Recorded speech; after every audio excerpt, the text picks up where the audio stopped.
Assalamualaikum warahmatullahi wabarakatuh.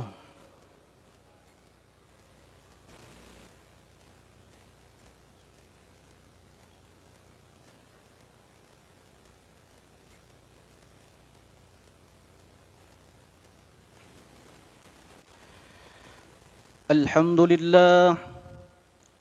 الحمد لله الذي هدانا بعبده المختار من دعانا إليه بالإذن وقد نادانا لبيك يا من دلنا وهدانا أشهد أن لا إله إلا الله وحده لا شريك له وأشهد أن سيدنا ونبينا محمدا عبده ورسوله لا نبي بعده اللهم صل وسلم على هذا النبي الكريم إمام الأنبياء والمرسلين سيدنا ومولانا محمد وعلى آله وصحبه أجمعين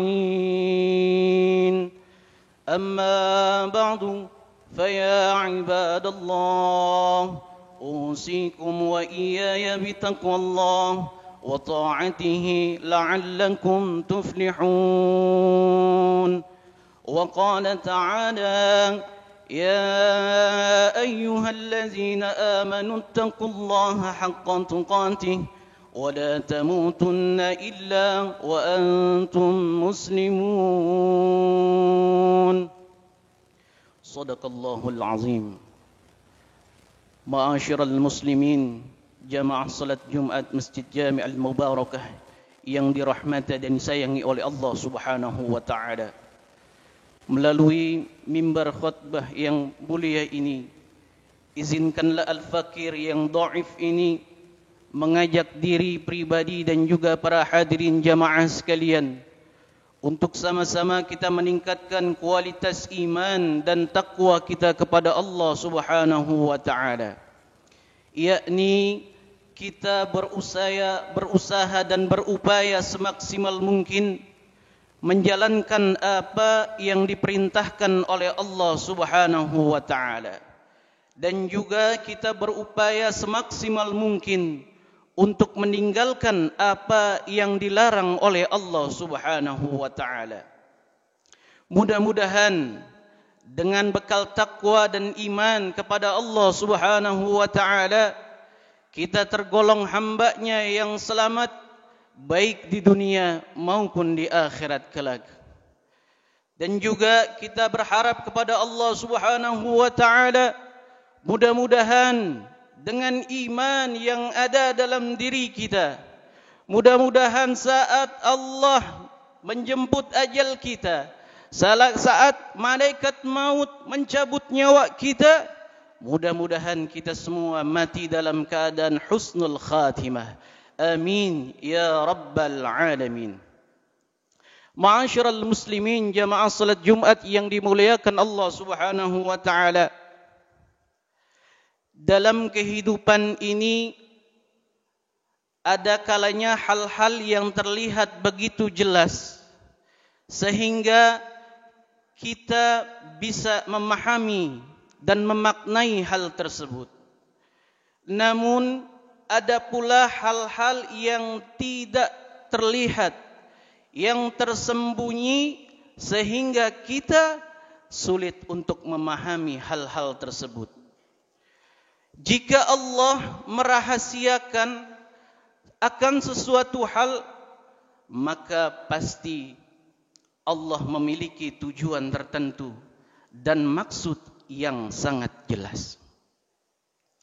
Dalam kitab Al-Fusul Al-Ilmiyah Wal-Usul Al-Hikamiyah yang dikarang oleh seorang ulama besar yang termasuk wali min awliyaillah, yakni Al-Allamah As-Sayyid Abdullah bin Alwi Al-Haddad, yang kita kenal dengan pengarang Sahibur Ratibul Haddad.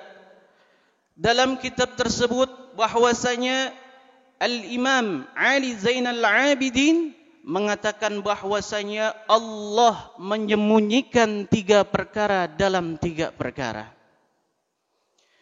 Hal ini sudah tentu pasti tujuan Allah Subhanahu wa taala ini memiliki hal yang jelas, maksud yang jelas buat kita semua selaku hamba-Nya. Namun kita kadang belum bisa memahami apa yang Allah rencanakan. Ma'asyiral muslimin rahimakumullah. Hal yang pertama yang Allah sembunyikan dalam 3 perkara. Yang pertama bahwasanya Allah menyembunyikan keridhaannya dalam ketaatan hamba-hambanya terhadap Allah Subhanahu wa taala. Kita telah mengetahui bersama bahwasanya yang namanya perintah-perintah Allah begitu sangat banyak. Ada perintah yang kecil maupun yang berat.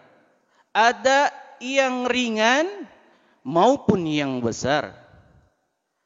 Namun bagi kita semua sudah tentu pasti kita mengerjakan apa yang diperintahkan oleh Allah Subhanahu wa taala. Meskipun belum semua perintah-perintah Allah dapat kita laksanakan seluruhnya. Akan tetapi buat kita dari mana perintah-perintah Allah, ketaatan-ketaatan kita, ibadah-ibadah kita yang kita laksanakan, apakah kita mengetahuinya? Ibadah-ibadah mana saja yang diridhoi oleh Allah Subhanahu wa taala? Maka hal ini Allah sengaja sembunyikan.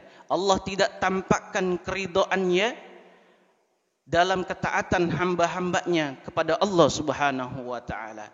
Karena apa? Karena agar kita sebagai hamba Allah Subhanahu wa taala tidak merasa cukup puas dengan apa yang kita lakukan. Dan kita tidak menganggap remeh perbuatan-perbuatan, ibadah-ibadah yang menurut pandangan kita itu adalah ibadah yang kecil di mata Allah Subhanahu wa taala. Namun belum tentu pekerjaan yang menurut kita itu kecil, ibadah yang menurut kita itu ringan, itu tidak berarti apa-apa di sisi Allah Subhanahu wa taala. Bisa jadi perbuatan yang ringan itu adalah perbuatan yang diridhoi oleh Allah Subhanahu wa taala. Dalam hal ini ada sebuah kisah yang terjadi pada seorang ulama besar yang dikatakan Hujjatul Islam, yakni Al-Imam Al-Ghazali. Suatu saat beliau bermimpi, dalam mimpinya tersebut Al-Imam Al-Ghazali berada di surganya Allah Subhanahu wa taala. Kemudian ditanya oleh seseorang, "Ya Imam, apa yang Allah perbuat buat engkau?" Lalu Al-Imam Ghazali mengatakan, "Allah membawaku ke surga dan aku dihadapkan dengan Allah Subhanahu wa taala." Lalu Allah bertanya kepada Al-Imam Ghazali, "Wahai hambaku, perihal apakah, lantaran apakah kamu bisa ada di hadapanku?" Lalu sang imam menjawab, "Mungkin ini karena ibadahku, perbuatanku kepada engkau, wahai Allah Subhanahu wa ta'ala." Lalu Allah menjawab, "Bukan itu, bukan ibadahmu yang begitu hebat, bukan karangan-karanganmu yang begitu banyak, tapi ada ibadah yang kecil yang itu membuat engkau bisa masuk ke dalam surgaku." Apa itu? Yaitu suatu saat engkau sedang menulis kitab, engkau melihat seekor lalat hinggap di wadah tintamu, kemudian engkau hentikan tulisanmu dan membiarkan lalat tersebut untuk meminum sampai dengan selesai. Karena rasa kasihanmu, terhadap lalat tersebut, itu yang membuat aku senang, itu yang membuat aku ridha, sehingga aku perintahkan untuk membawamu ke surga aku subhanahu wa ta'ala, kata Allah. Ma'asyiral muslimin, jamaah yang dimuliakan oleh Allah subhanahu wa ta'ala. Kadang kita suka menyepelekan ibadah-ibadah yang ringan, yang belum tentu ibadah yang kita lakukan yang berat-berat itu diterima dan diridhoi oleh Allah subhanahu wa ta'ala. Dalam hal ini kita diajarkan bahwasanya setiap perintah Allah, baik itu yang berat maupun yang ringan, kita usahakan untuk menjalankannya dengan penuh keikhlasan, dengan penuh ketaatan kepada Allah subhanahu wa ta'ala. Mudah-mudahan baik ibadah yang berat maupun ibadah yang ringan, ibadah kita diterima oleh Allah subhanahu wa ta'ala dan mendapat ridhonya Allah subhanahu wa ta'ala. Ma'asyiral muslimin, jamaah yang dimuliakan Allah subhanahu wa ta'ala. Yang kedua, Allah subhanahu wa ta'ala menyembunyikan murkanya daripada hambanya yang selalu berbuat maksiat. Kalau kita merenung, menghayati, introspeksi diri kita, dari mulai kita membuka mata kita sampai kita menutup mata kita kembali, dalam satu hari satu malam, kira-kira berapa perbuatan maksiat yang kita lakukan? Dari pandangan mata kita, dari pendengaran kita, dari mulut kita, dari kaki dan tangan kita. Berapa dosa yang kita sudah perbuat dalam satu hari satu malam? Namun dengan kasih sayangnya Allah, dengan maha pengampunnya Allah, Allah tidak tunjukkan murkanya. Allah tidak jatuhkan azabnya kepada kita secara langsung. Tapi apa? Allah menunggu hambanya untuk istighfar, untuk meminta ampun kepada Allah subhanahu wa ta'ala. Di mana perbuatan yang baik, jika kita lakukan, Allah langsung balas dengan pahala yang berlipat ganda. Tapi saat mengerjakan perbuatan dosa, Allah tidak langsung mencatat, Allah tidak langsung menghukum, tapi Allah masih menunggu lidah ini untuk berucap istighfar kepada Allah, minta ampun kepada Allah, bertobat kepada Allah subhanahu wa ta'ala. Untuk itu kita jangan sekali-sekali mengecilkan perbuatan dosa yang kita lakukan. Perbanyak diri kita setiap saat kita untuk istighfar kepada Allah subhanahu wa ta'ala. Karena perbuatan maksiat yang kita lakukan semakin hari semakin tambah, semakin hari semakin tambah, semakin hari semakin tambah. Jika dalam diri kita tidak ada penyesalan, tidak ingin kita bertaubat kepada Allah subhanahu wa ta'ala, maka kita akan rugi dan nanti di akhirat kita akan mendapatkan azab dari Allah subhanahu wa ta'ala. Ma'asyiral muslimin yang dimuliakan Allah subhanahu wa ta'ala. Yang ketiga, Allah menyembunyikan para wali-walinya di antara para hamba-hamba Allah yang ada. Mohon maaf, kadang dalam hati kita, dalam diri kita, kita sudah merasa lebih pintar daripada orang lain. Kita merasa lebih hebat daripada orang lain. Kita merasa lebih alim daripada orang lain. Kita mengecilkan orang lain, meremehkan orang lain, bahkan sampai kita bisa menghina orang lain. Belum tentu yang kita hina, yang kita kecilkan, yang kita kucilkan itu buruk di pandangan Allah subhanahu wa ta'ala. Bisa pula apa yang kita kecilkan, orang yang kita kecilkan, orang yang kita hina, di pandangan Allah, di sisi Allah begitu mulia kedudukannya, bahkan sampai dengan dia termasuk wali-wali Allah Subhanahu wa taala. Oleh karena itu, kita diajarkan oleh agama kita harus saling hormat menghormati dengan siapapun tanpa ada kecuali, karena kita tidak tahu orang yang kita hinakan itu lebih buruk daripada kita. Jangan-jangan orang itu adalah orang yang mulia di sisi Allah Subhanahu wa taala. Tapi kita dengan mudahnya menghinakan dia, kita meremehkan dia, mengecilkan dia, maka itu penyesalan yang sangat besar sekali buat kita semua. Ma'asyiral muslimin, jamaah yang dimuliakan Allah Subhanahu wa taala. Dari uraian-uraian di atas kita bisa mengambil kesimpulan, menarik benang merah bahwasanya Allah sengaja menyembunyikan 3 perkara dalam 3 perkara tersebut bukan karena Allah benci dengan kita, tidak suka dengan kita, tapi ini memang semua buat kebaikan kita semua. Allah mengajarkan bagi kita semua agar kita selama hidup di dunia memiliki sikap hati-hati, mawas diri, bersikap adil kepada siapapun, baik kepada diri sendiri maupun kepada orang lain dan juga makhluk ciptaan Allah lainnya.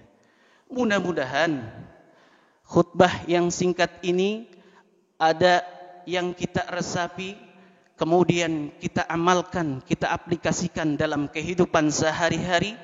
Insyaallah kita tergolong hamba Allah yang selamat, bukan hanya di dunia, sampai dengan di akhirat kelak. Amin, amin, ya rabbal alamin.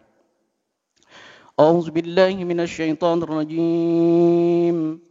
Bismillahirrahmanirrahim. Wal 'asri innal insana lafi khusrin illa allazina amanu wa 'amilus salihati wa tawasaw bil haqqi wa tawasaw bis sabr. Barakallahu li wa lakum fil Qur'anil 'azim wa nafa'ni wa iyyakum bima fihi minal ayati wa zikril hakim. Aqulu qawli hadza wa astaghfirullah 'azima li wa lakum wa lisairil muslimina wal muslimat wal mu'minina wal mu'minat fastaghfiruhu innahu huwal ghafurur rahim.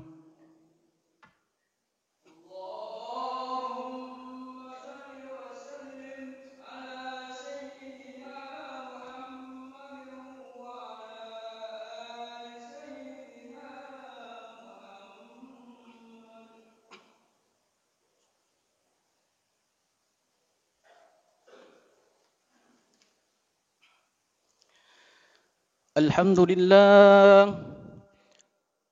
لله نحمده ونستعينه ونستغفره ونعوذ بالله من شرور أنفسنا ومن سيئات أعمالنا من يهد الله فلا مضل له ومن يضلل فلا هادي له أشهد أن لا إله إلا الله وحده لا شريك له وأشهد أن سيدنا ونبينا محمدا عبده ورسوله لا نبي بعده. اللهم صل وسلم على هذا النبي الكريم إمام الأنبياء والمرسلين سيدنا ومولانا محمد وعلى آله وصحبه أجمعين. أما بعد فيا عباد الله أوصيكم وإياي بتقوى الله وطاعته لعلكم تفلحون. واعلموا أن الله أمركم بأمر بدأ فيه بنفسه وسنى بملائكته بحتى بقدسه وقال تعالى ولم يزل قائلا عليما إن الله وملائكته يصلون على النبي يا أيها الذين آمنوا صلوا عليه وسلموا تسليما. اللهم صل وسلم على سيدنا محمد وعلى آل سيدنا محمد كما صليت على سيدنا إبراهيم وعلى آل سيدنا إبراهيم وبارك على سيدنا محمد وعلى آل سيدنا محمد كما باركت على سيدنا إبراهيم وعلى آل سيدنا إبراهيم في العالمين إنك حميد مجيد. وارض الله عنهم خلفاء الراشدين ساداتنا أبي بكر وعمر وعثمان وعلي وأن بقية الصحابة وقرابة رسول الله أجمعين وعلينا معهم برحمتك يا أرحم الراحمين.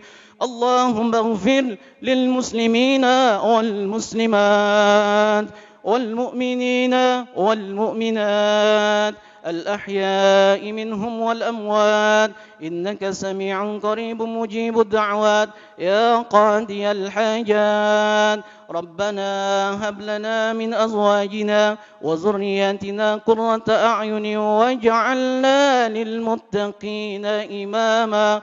ربنا آتنا في الدنيا حسنة وفي الآخرة حسنة وقنا عذاب النار.